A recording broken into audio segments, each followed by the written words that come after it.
Mon frère maa ngi lay nuyu bu baax di nuyu mbokki Thiès yëpp di nuyu le directeur général monsieur Omar Seye di leen wax ni vraiment ñëw bi ngeen ñëw seet si ma neex na ma trop et tey moom vraiment def ngeen li ngeen war a def ñu ngi leen di remercier bu baax ci visite bi quoi. alors très bien bu ñuy ñëw rek tey démb bu ñuy wax agence de sécurité kañ nga ko créé ak lan moo tax nga créé ko. Bon agence bi maa ngi ko créé en 1996 le 31 octobre 1996 laa ko commencé démarcher ndànk jusqu'à 99 laa commencé am récépissé pour réellement ouvrir la société. alors kon boobu léegi yaa ngi liggéey ci wàllu sécurité ñu bëgg nga wax ñu branché parce que sécurité moom dafa yaatu. alors sécurité yaatu na y a plusieurs volets bon fii comme Kajoor Action ñun dañuy def gardiennage dañuy def dressage de chiens dañuy def formation garde rapprochée et d'ailleurs sax ñu ngi ci tànk ubbi une grande école de formation au métier de la sécurité professionnelle.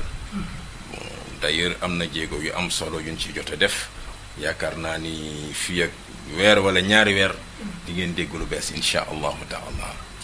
waaw sécurité nag mbir mu yaatoo yaatu la mbir moo xam ni la nit mënul taxaw ni la maa ko jàng ba mu jeex tàkk da ngay ñëw bay ci sawar rek géej la ñépp ci xaj da ngay ñëw bay ci sawar rek ba fa mu yam nga abale mais métier boo xam ni la métier bu noble la métier buy jëmale am réew kanam la parce que dëkk bu amul sécurité mënul dem nit bu amul jàmm mënul def dara donc loolu moo ñu poussé ñu ubbi agence bi yàlla natoo ñu aussi ñu bëgg ko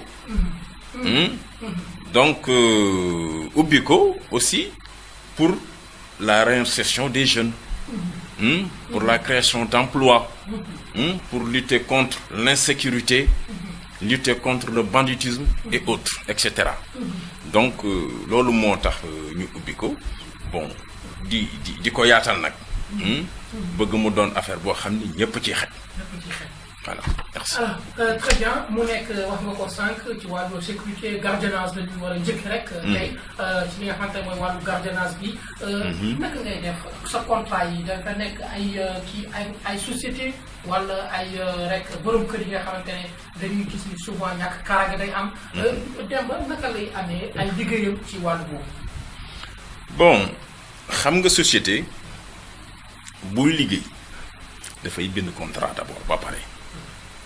da ngay préparer un contrat exemple société gis la bëggoon sécurité bëggoon a sécuriser sitam société am wala mu bëgg a sécuriser këram wala moom ci boppam mu bëgg garde rapproché ça dépend de lui moom moo lay wax modèle de service bi mu bëgg comme ça nga préparer ko genre contrat boobu bu fekkente ni dafa bëgg gardiennage nga defal ko contrat gardiennage bu fekkente ni dafa bëgg contrat protection rapprochée nga defal ko protection rapprochée donc après nga waxtaan ak moom dem ba ci moom ni ko yow sa kër gi lan nga ci bëgg am na ci ñoo xam ni sax danaan la yow en tant que professionnel dama lay bàyyi nga conseiller ma wax ma fii ñaata agent moo ci doy bu ko defee nga conseiller ko xool les points sensibles fu élément war a nekk nga noté ainsi de suite après nga def ak moom briefing expliquer ko li nga jot a gis ci terrain bi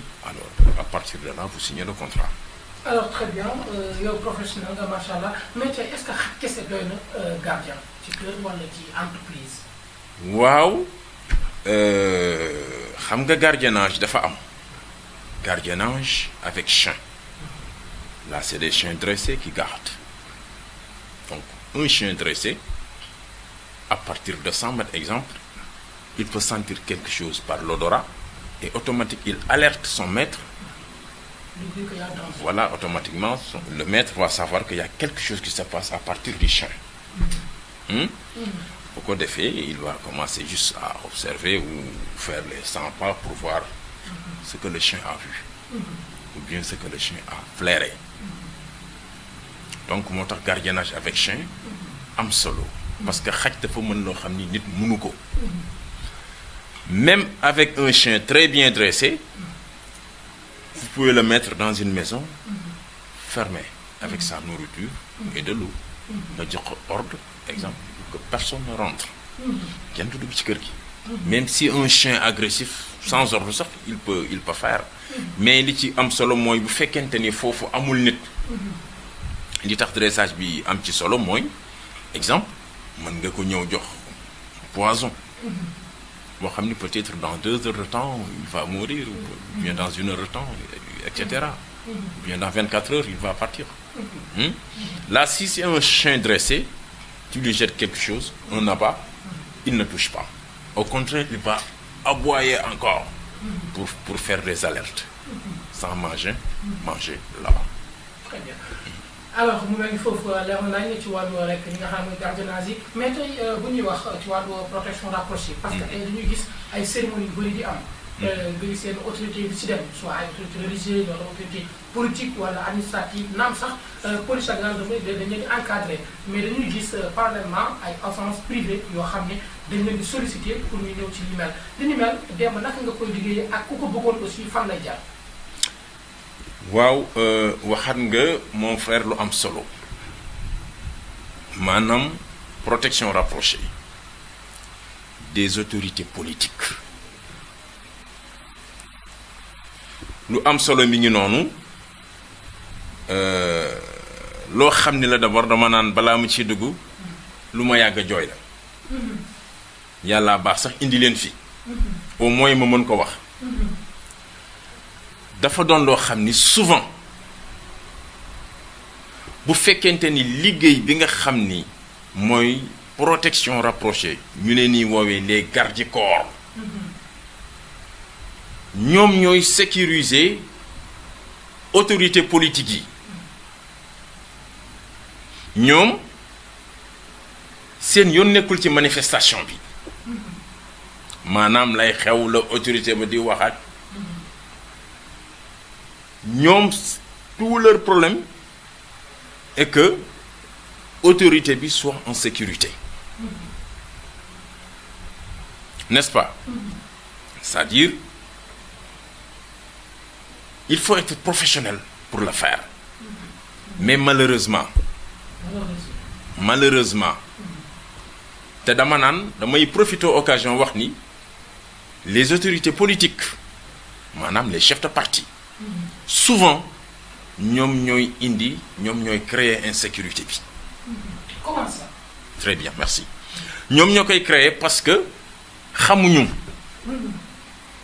xamuñu parfois peut-être mën na am négligence lay doon ci écurie yi la ñuy dem duñu dem ci professionnels yi. recruter ay mbër. mbër bi bëre la xam. nervi la bu neer yi tàngee rek mu déconné alors peut-être parfois day bëgg a wan patron bi que ni moom guerrier la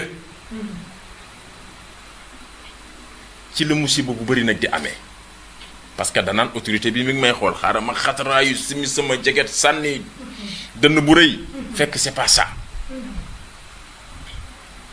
autorité kenn mënul ànd ak moom di xeex mais boo àndeek autorité xeex di xeex fële autorité ba mën nañ ko fekk fa mu taxaw ñu rey ko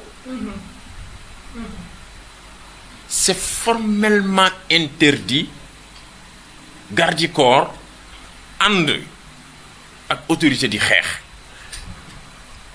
parce que si toutefois que ngay xeex rek autorité bi nekk na en danger parce que mën nañ ko infiltrer wu jam ko wala ñu dóor ko wala dara xew fa ouverture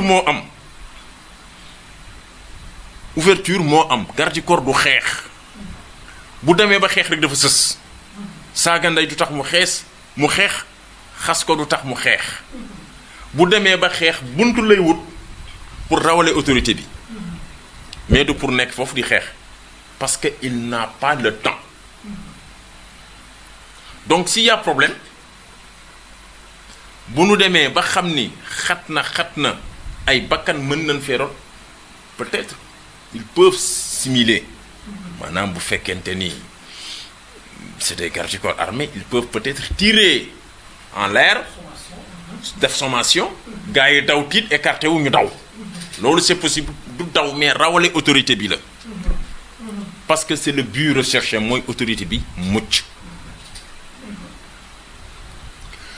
bu gisee manifestation aussi ñu xool gis ni fii buñ fi duggee duñ ci génn xeex bu métti mën na faa am nanu def demi-tour wala ñu jéem a contourner wala ñu jéem a def benn technique boo xam ni peut-être ñooñu dañuy écarter ñoom ñu dem seen yoon. y en a plusieurs sortes de techniques. n'est-ce pas mais garde du corps du xeex. non c'est des nervis ñooñu ngay gis ñu ne nii filmer ñuy tiirante tër kii bu dóoree kee dóor c'est des nervis c'est des nervis armés en PA mais c'est pas des gardes du corps c'est pas des professionnels. donc autorité politique yi souvent ñooy mettre seen vie en danger. bon parce que dañuy bëgg sécurité. peut-être du ñu xam fu ñuy dem. ci écurie yi la ñuy dem. bon je vais vous donner un exemple. bu bennoo jëlee demee ci benn écurie jël fa sécurité. réew mi dem ci benn écurie jël fa sécurité. le parti de Sonko dem ci beneen écurie jël fa sécurité. ainsi de suite ainsi de suite. bu nu tasee. bu ñaari parti tesee. kii war a romb nii kii war a romb nii. kii yor ay nervi yi ñëw taxaw ci kanam kii tamit ay nervem ñëw taxaw ci kanam. ku nekk rocci sa jaas yi. wala xam nañ fi jaas yi nekk ci oto bi. bu paf amee rek ku nekk daw rocci sa jaas yi ñëw taxaw. mais rayante moo fay am. rayante boobu laay wax nag autorité bi mën na cee bañ a mucc. mais bu fekkente ni c'est des professionnels. kii ay professionnels la yor. kii ay professionnels la yor. ngay ñëw ak sa cortège. kii di ñëw ak cortège am. mais ku ci nekk da ngay sécuriser sa cortège. dañuy rombante facilement. non problème du am. autorités yi sax bu leen neexee xam nga ñoom souvent ils n'ont pas de problème. toujours c'est les nervis. mais ñoom entre eux y a aucun problème. dañuy déggante téléphone dañuy defante seen i affaire xam nga même bu nu xuloo dañuy juboowaat.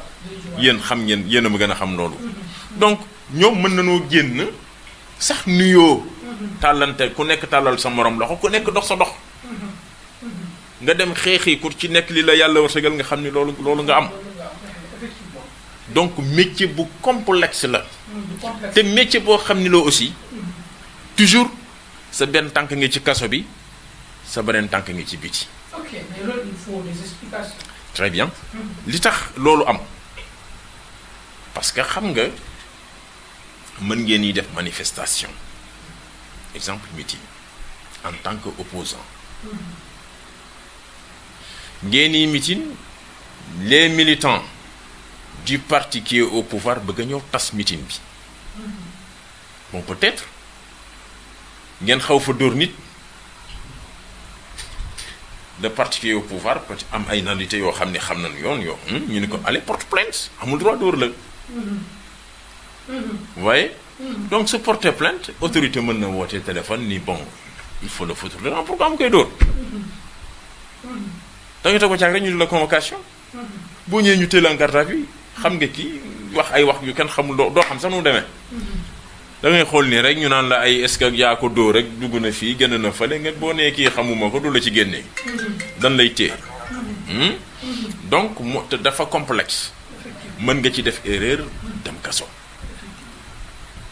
or que boo jàppee nit mën nga ko bañ a dóor mais nga maîtriser ko automatiquement yóbbu police def sa déclaration wax li mu doon def da doon perturbateur da nga koy maîtriser yóbbu ko à la police bu ngeen amee temps am ko jël yóbbu ko avec un véhicule déposer ko au niveau de la police ñu jox leen seen numéro de dépôt et puis ngeen continuer seen liggéey moom ñu bàyyi ko foofu ci kaso bi peut-être ba manifestation bi jeex après moo xam nu muy defa police ok super loolu mel na ni leer na alors Thiès ñëpp xam nañ ni Thiès c'est une ville très politique parce que gis nañu ñu bëri sax da ngay gis ku dëkk Fatick ñëw ba ci biir Thiès di def activité wala meeting wala cérémonie ñi ni mel tey pour couvrir leen naka ngeen di jànkonte pour rek sécuriser leen.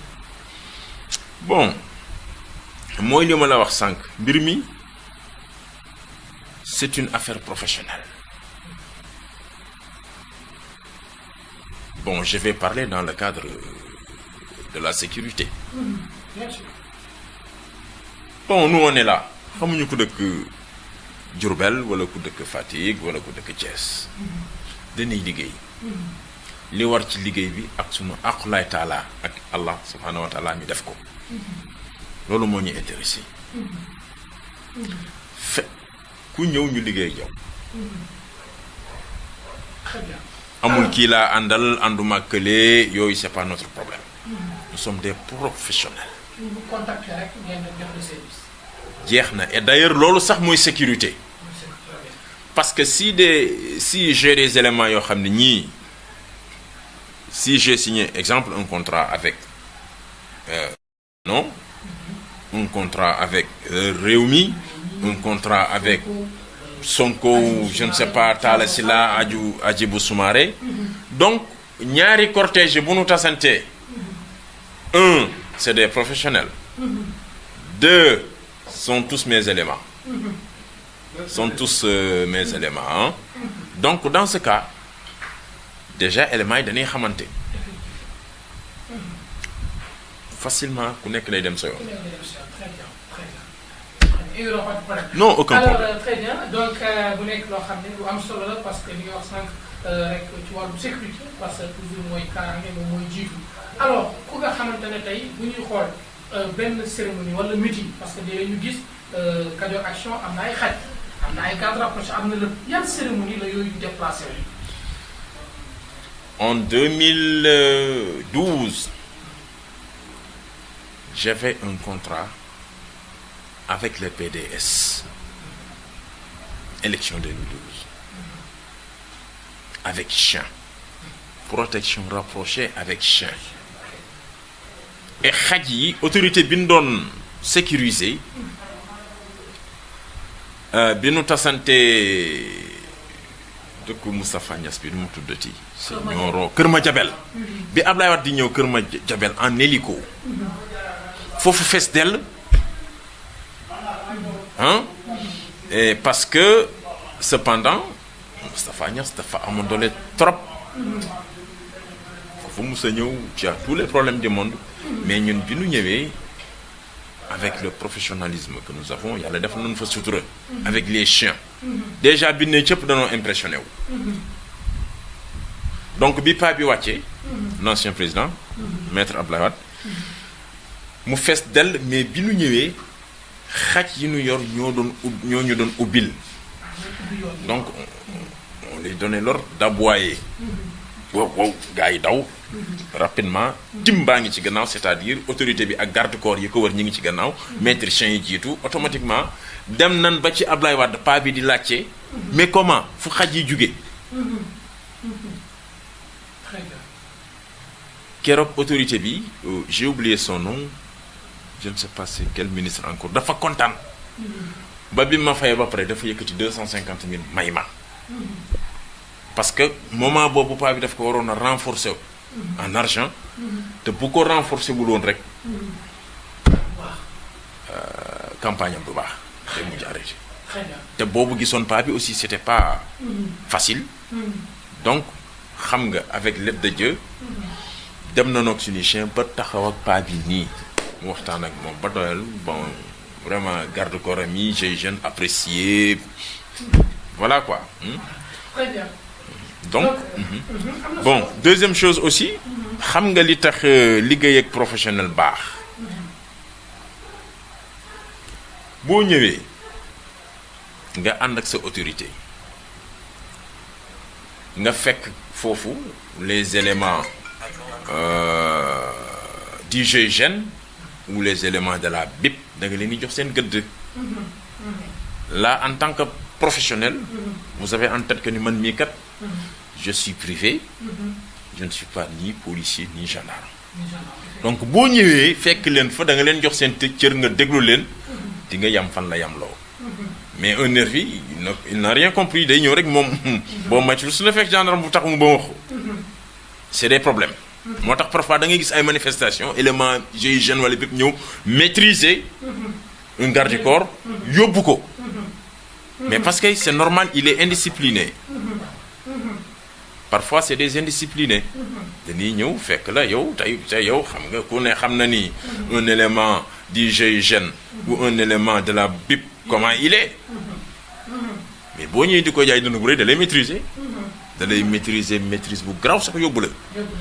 alors très bien am na solo donc vraiment émission bi moom am na solo parce que leeral na lu bari alors bu ñuy wax tey est-ce que am na ay entreprises yi nga xam ne gis nañu leen ci biir Thiès ci région bi ñu wóolu Kajoor Action di liggéey ñoom. Bien sûr nous avons des clients am nañ suñuy clients des fidèles clients alhamdulilah ñu ngi sant yàlla bon ñi ngi ba Gambie d'ailleurs sunu doole yi li ci ëpp sax Gambie la. waaw bon loolu aussi il faut que ma xaw ko leeral tuuti rek fii parce que Gambie vraiment ñun bi ñu ñëwee foofu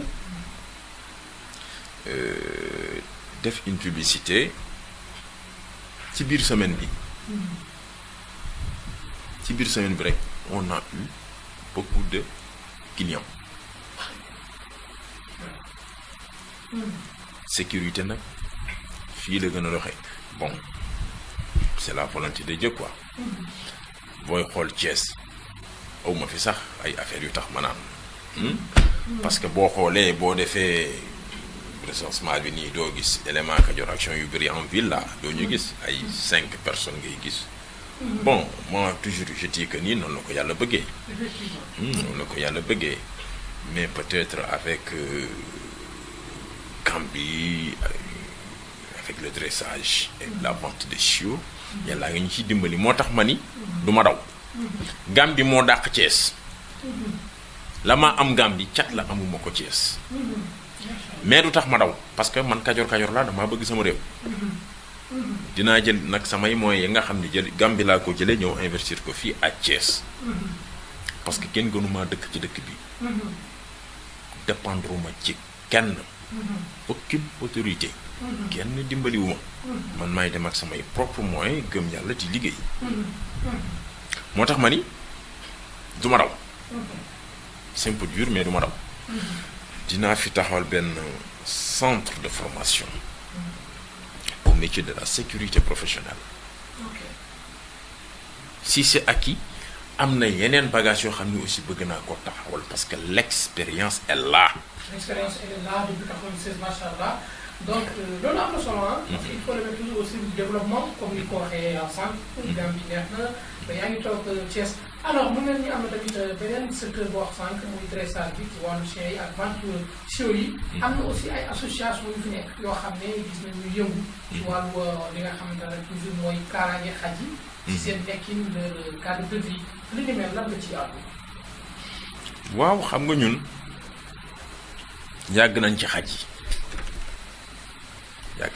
yi xam nañ leen xam nañ race yi xam nañu race bu ci nekk sa caractère nu mu mel ban genre force nga am ban genre intelligence nga am ban genre liggéey nga war a gën a mën parce que xaj yi dañoo mënante ci seen biir du dëgg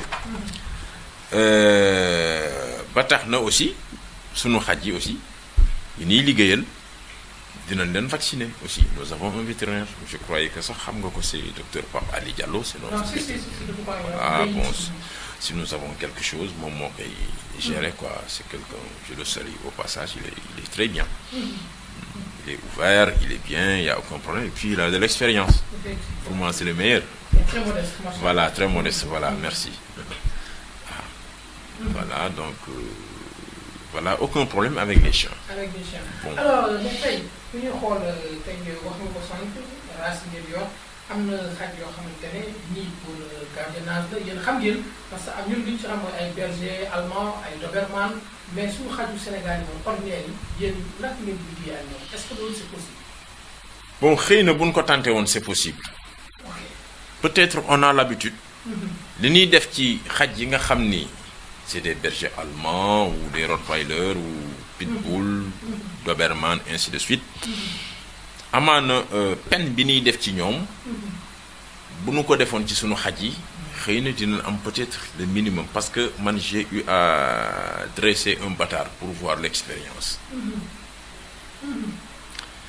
mais xaw naa ko réussir quoi parce que première phase bi réussir naa ko ak xaj bi xam nga comme nit la rek man dafa am loo xam ni bon waaye da nga koy def pour essayer de savoir un peu parce que xaj la xëy na xajale toppatoo bi nu am ak ni leen di defaree moo waral ba seen intelligence egg yenn niveau yi mais xam nga ñun sunu xaj yi boo ñëwee gis nga c'est des chiens galeux duñu vacciné wu duñu amuñu lekk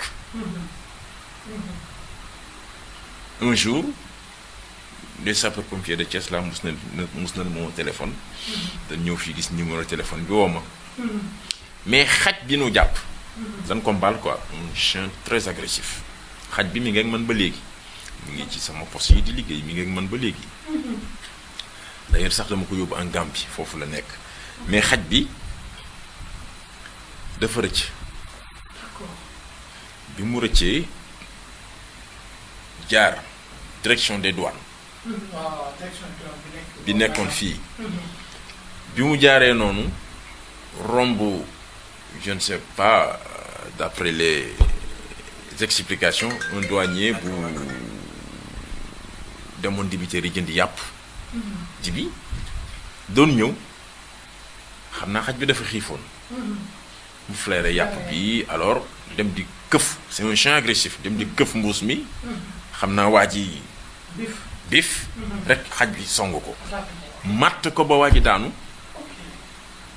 mu taxaw foofu di lekk yàpp bi xam naa ñu les sapeurs-pompiers vers les environs de 22 heures ils m'ont appelé ma ñëw bi mu ñëwee nag fekk ñu mbaal xaj bi man dugal leen ci service bi ñëw ba ci niche yi mooy néegu xaj yi maa wax leen ñu wane ci benn pick-up lañ ko dugal quoi ñu wane mbaal bi ma jël ko ak mbaal bi yépp fexe ba dindi un peu mbaal bi ba jàpp collier bi sama la ko dindi kii bi xaw ko étranglé ak collier bi ubbi bunt bi sànni ko tëj su ko lendemain bi ñëwee nañ commencé def familiarisation ak moom après ma dem commissariat def déclaration bi au cas où borom su feeñee mais macha allah xaj bi léegi on travaille avec.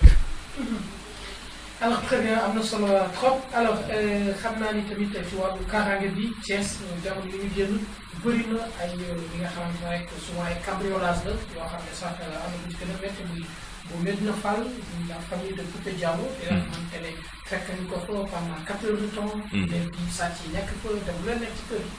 li ni mel tey yan conseil la Demba Dièye en tant que professionnel un homme du sérail di jox tey askan bi ak les autorités. Merci xam nga mooy li ma expliqué sànq sécurité moo doy waar bon amaan na état mi ngi def liggéeyam mais kenn mënut a def lépp à 100%. loolu moo waral société de gardiennage yi aussi am solo. Il y a des polices de proximité c'est très important mus naa ko wax vers les années 2007 ak Weekend Magazine quoi avec un journaliste bon voilà donc police proximité yi am nañu solo mais xam nga liggéey aussi dafay ànd ak moyen autrement dit carburant véhicule personnel matériel logistique loolu mooy liggéeyu police loolu moom il faut que ñu wax ko police mënul liggéey sans carburant police mënul liggéey sans effectif ay nit dong lañ comme ñun dégg nga police mënul liggéey sans oto mënoo topp mbedd mi di dox na da ngay patrouille. donc yooyu yëpp il faut que mu mat.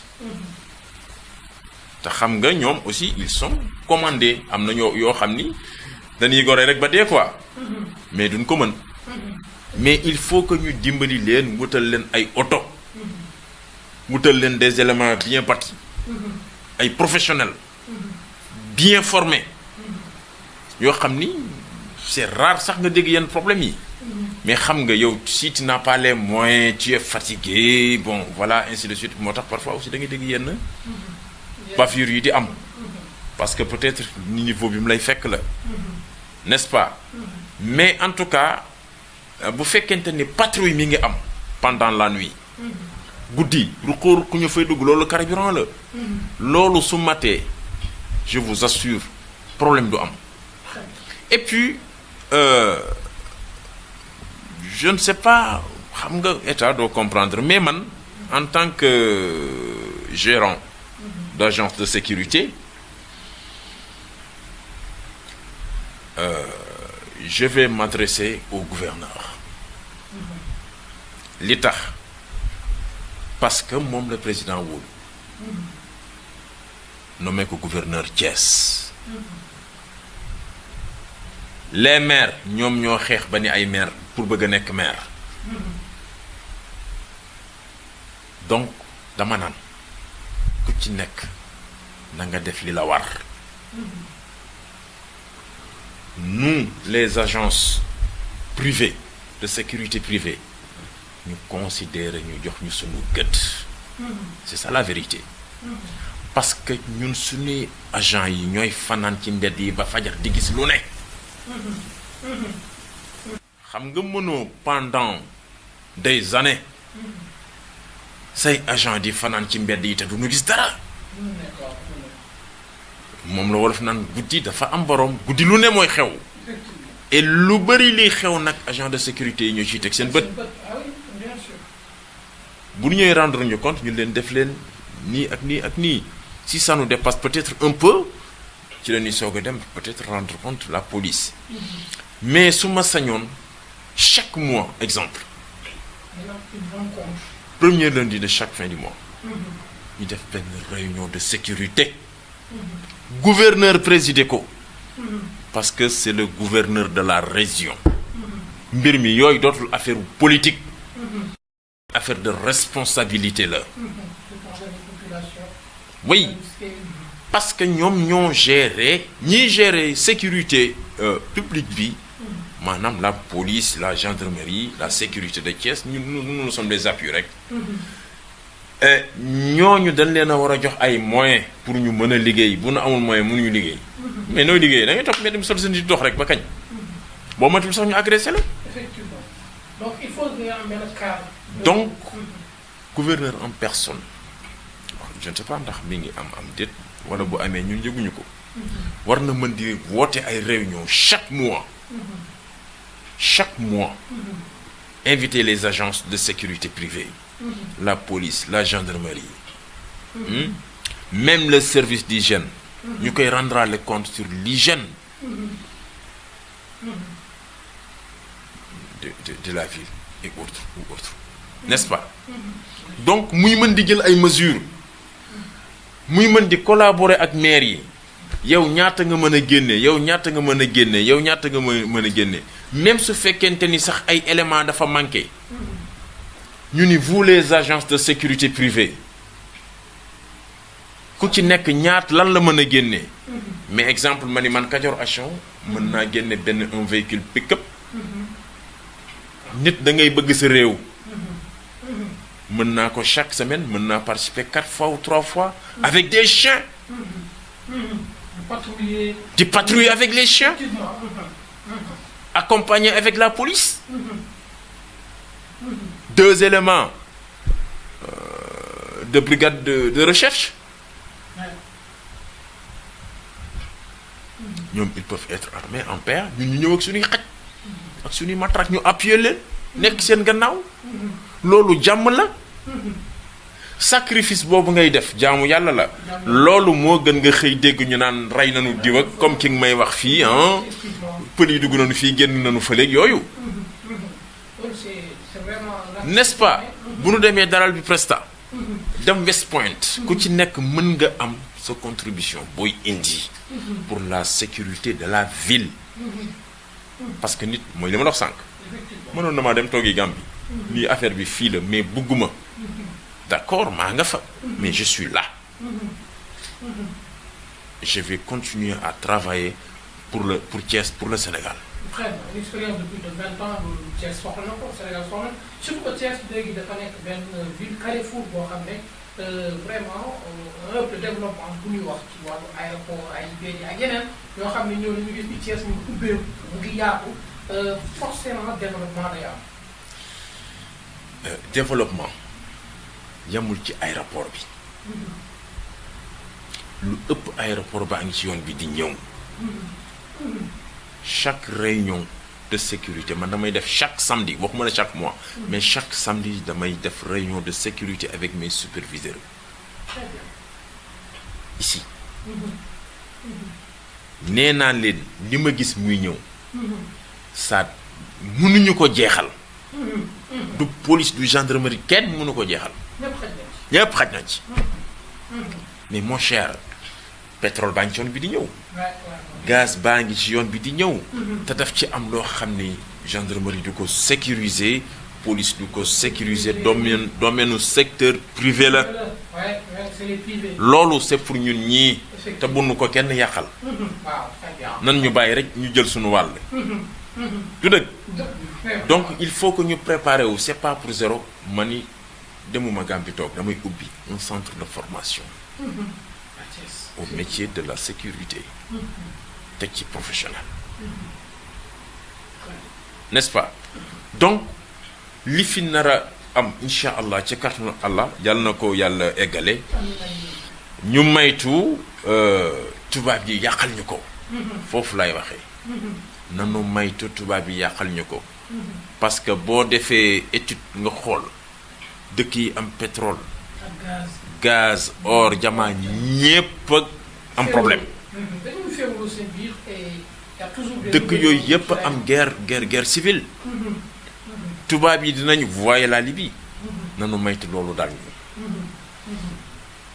dëkk bu am pétrole wala gaz dinañ fexe ba jaxase leen ngeen féewaloo c'est toujours l'Europe ñooy ñëw xam la en tant que peut-être président dem xam sa opposant bi yaakaar ni am na gannaaw am fitam le président aussi yaakaar ni moom it il est avec la France gën a am fit ku nekk di déglu sa gannaaw ba mbëkkante ñu profito ñëw ak seeni affaire bagage dóor affaire yi mu daanu yóbbu gis nañ li xew ko di voir kenn mënul expliquer lépp mais yàlla defal nañu jàmm ñun Sénégal parce que ay nit ñoo fi nekk ay nit yu intelligent ñoo fi nekk loolu moom vraiment kontaan naa ci trop parce que fii dof du fi nekk président loolu moom yàlla defal nañu ko que ça soit Macky Sall boo xoolee ñiy xëccoo nguur gi ñépp ñoom ñépp kenn dofu ci da ngay nekk le meilleur rek yàlla dimbali la nga jël ndam li mais du sa ngóora du sa dara yàlla moo lay dimbali fal la donc au retour aussi defal li tax yàlla fal la yàlla nag nit ñi defal sutura xeex amagu fi jàmm ak salaam lu mu réew mi miti nit ñaa ngi añ ñu majeure partie quoi ñi ngi daal sant yàlla am nañu jàmm kenn terewunoo jaamu yàlla kenn taalu fi sa bopp ay yu kenn xamul yàlla mi ñuy suturaal donc sutura boobu nanu fexe ba mun ko yàq. C'est important vraiment monsieur Guèye émission bi am na solo parce que li ñu ci waxtaan tey xam naa ne njëriñu askan bi yëpp lay doon. alors très bien xam naa dañuy wax rek adresse su Kadior Action mu ngi fii ci quartier 10e en face Croix-Rouge. mu mel ni yow yor nga adresse complète bi. ñu bëgg wax adresse complète bi ku bëgg jokkoo ak yéen ci seen liggéey ak yi ni mel. merci bon Kadior Action fii la nekk au 10e en face Croix-Rouge téléphone 33 951 06 85 77 510 45 54 site web www.securitékadioraction.com. D'accord. Alors très bien, le dernier mot pour clore le débat. Bon sinon maa ngi leen di remercier yéen parce que liggéey bi ngeen def du ma rek ni vraiment dafa an liggéeyu professionnel mais dama naan da ngeen ci amaale yàlla xam nga li tax bu ko autorité dégloo dugg ci seen site déglu débat bi dina ni attention ndekete donc nervi yi ñoom ñooy indi problème benn dina pousser nervi yi aussi ñu dem defi formation pour être professionnel parce que nervi bu defee formation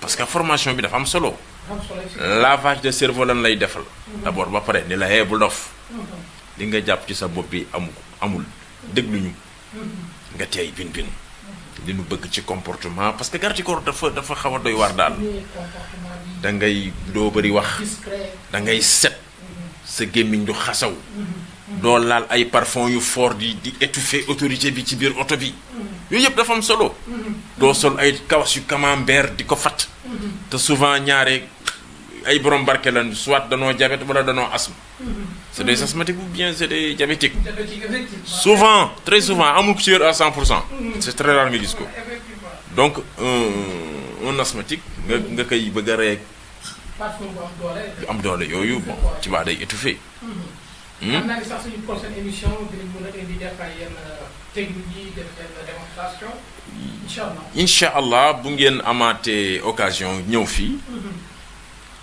dinañ leen defal démonstration garde rapprochée